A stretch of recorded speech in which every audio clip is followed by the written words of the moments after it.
और रोजगार और भारतीय भाषाएं। एक समय था कि जब हम शिक्षा का संबंध रोजी रोटी से नहीं जोड़ते थे और शिक्षा को केवल ज्ञानार्जन के लिए हम माध्यम के रूप में, साधन के रूप में उपयोग में लाते थे और इसलिए उस प्रकार की शिक्षा प्रायः वेदों और उपनिषदों में दी जाती थी कि जो उदर निर्वहन के लिए हमें उसका उपयोग होता था।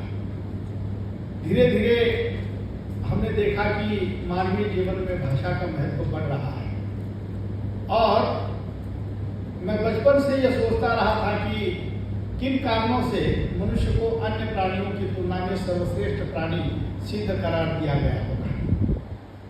और आज जब मैं सोचता हूँ कि मेरा उत्तर वही बनता है कि भाषा ही वो एकमात्र साधन होगा कि जिसके कारण मनुष्य को अन्य प्राणियों की तुलना में सर्वश्रेष्ठ प्राणी सिद्ध करार दिया होगा।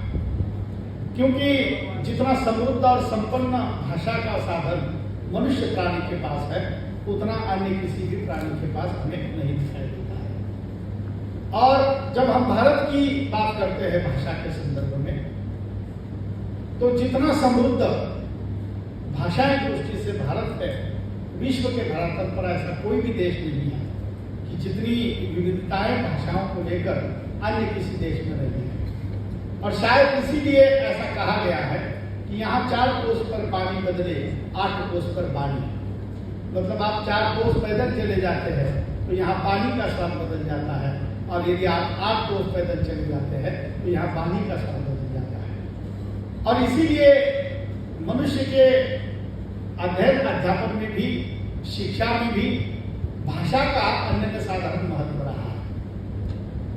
आप चाहे किसी भी विद्या शाखा की शिक्षा ग्रहण करें, आप अभियंता की शिक्षा ग्रहण करें, आप कानूनी शिक्षा ग्रहण करें, आप वैद्यकीय शिक्षा ग्रहण करें, आपको किसी न किसी भाषा का साधन के रूप में उपयोग में लाना अनिवार्य है। और दुर्भाग्यवश जिन्हें हमने प्रोफेशनल एजुकेशन का नाम दिया, व्यावसायिक शिक्षा का नाम दिया, वो सारी भाषाएं, वो सारी विद्या शाखाएं अपनी मातृभाषा में न शिक्षा देकर विदेशी भाषाओं में शिक्षा देने की परंपरा स्वतंत्रता के बाद और आज 75 साल के बाद भी उसी रूप में बरकरार रह गई है।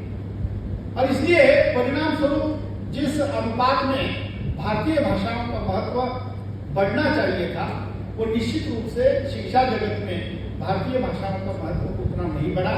वो केवल मानविकी विद्या शाखा तक और केवल भाषा शास्त्र की विद्या शाखा तक जो है वो भाषा का महत्व सीमित रह गया। और अन्य जितनी भी व्यावसायिक शिक्षाएं थी, उन व्यावसायिक शिक्षाओं में भारतीय भाषाओं के बदले विदेशी भाषा का महत्व जो है वो दिन ब दिन बढ़ता गया। अब जिस उद्देश्य से हमने विगत कई सालों से अध्ययन, अध्यापन और अनुसंधान किया, हमें थोड़ा अंतर्मुख होकर यह सोचना चाहिए कि जिस प्रकार की शिक्षा हम दे रहे हैं, क्या हम पूरी तरह हमारे उद्देश्यों में सफल हो रहे हैं।